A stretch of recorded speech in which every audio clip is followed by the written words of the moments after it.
నమస్కారం NSTV news కి స్వాగతం. ముందుగా ప్రేక్షకులందరికీ భోగి శుభాకాంక్షలు. మరి ముందుగా వార్తల్లోని ముఖ్యాంశాలను చూద్దాం. ఆత్రేయపురం మండలం వాడపల్లి శ్రీ వెంకటేశ్వర స్వామివారి దేవస్థాన ప్రాంగణంలో వైభవంగా జరిగిన గోదాదేవి అమ్మవారు రంగనాథుల స్వామివారి కళ్యాణ మహోత్సవంలో కొత్తపేట ఎమ్మెల్యే బండారు సత్యానందరావు పాల్గొన్నారు. సాంప్రదాయబద్ధంగా ప్రభుత్వం తరపున కొత్తపేట ఎమ్మెల్యే సత్యానందరావు దంపతులు పట్టు వస్త్రాలను సమర్పించారు. గోదాదేవి రంగనాథుల కళ్యాణ మహోత్సవం అనంతరం ఎమ్మెల్యే దంపతులు దర్శించుకున్నారు.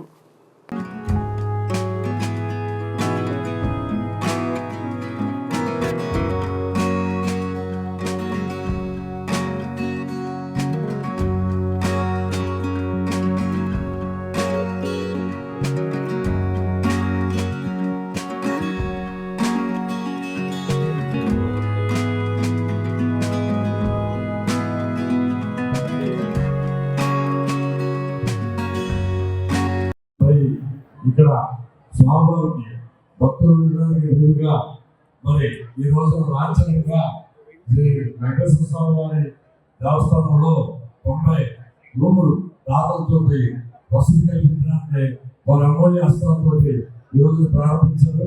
ఇందులో ముఖ్యంగా వేమూరి ఇన్ఫ్రాస్ట్రక్చర్ రాజమండ్రి వారు 15 లక్షలు, అలాగే రాయవరపు కోనసీమ తిరుపతి కలియుగ దైవం శ్రీ వెంకటేశ్వర స్వామి వారి యొక్క ఈనాడు వైభవంలో గోదాదేవి కళ్యాణం నేడు ఎంత తాకిడికి తగ్గట్టుగా మరి వారిని సౌకర్యాలు కల్పించడంలో అంచనాలకు మించి భక్తులు తరలి వస్తుంటూ వారికి తగ్గ సౌకర్యాల కల్పనలో కూడా వెనకబడుతూ ఉన్నాం. నేను శాసనసభ్యుడిగా నా వంతు కర్తవ్యాన్ని నిర్వర్తించడం కోసం ఇక్కడ పెద్దల సహాయ సహకారాలతో ఈ అధికారుల పెద్దల సహకారంతో కొన్ని కార్యక్రమాలు తలపెట్టాం. ఇక్కడ భక్తులకు కావలసినటువంటి డార్మెటరీస్, టాయిలెట్లు కార్యక్రమానికి శ్రీకారం చుట్టడం జరుగుతూ ఉంది. అందులో 90 గదులు వసతి గదులు నిర్మాణం కోసం భక్తులు ముందుకు వచ్చి ఒక్కొక్క గదికి దగ్గర 10 లక్షల రూపాయలు అంటే 9,99,999 రూపాయలుగా నిర్ణయించడం జరిగింది.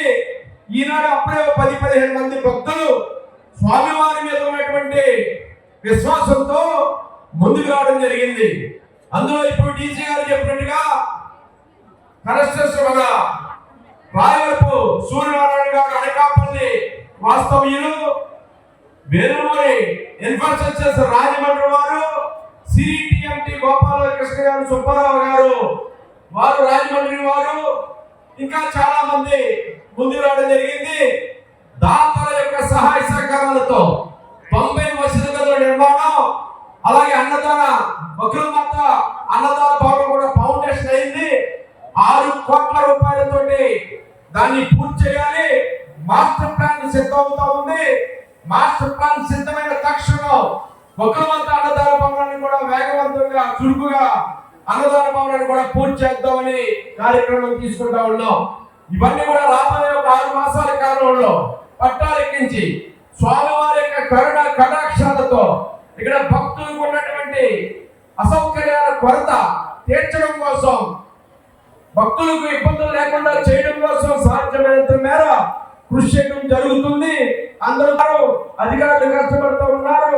వారందరినీ కూడా అభినందిస్తూ ఈనాడు ఇంత వైభవంగా చక్కగా గోదాదేవి కళ్యాణం చూడడం, ఈ సొగసు చూడతరమా? తిరుపతి వెళ్ళి చూడాలి అంటే ఎన్ని రకాలైనటువంటి మనకి అవకాశాలు ఉంటాయి. మరి ఇక్కడ వాడపల్లిలో కనులారా తిలకించి స్వామివారి యొక్క కళ్యాణాన్ని ఇక్కడ కనులారా వీక్షించి ఇలా పునీతులు తన్మయంలో అవుతూ ఉన్నామంటే ఆ తిరుపతి వెంకటేశ్వర స్వామికి వాడపల్లి వెంకటేశ్వర స్వామి గారు, వెంకటేశ్వర స్వామి తోడయ్యారు. మరి మనందరం కూడా ఈ వాడపల్లి పుణ్యక్షేత్ర అభివృద్ధి కోసం అందరూ కూడా పునరంకితం అవుతామని మనం చేసుకుంటూ అందరికీ శుభాకాంక్షలు తెలియజేసుకుంటూ దాతలకి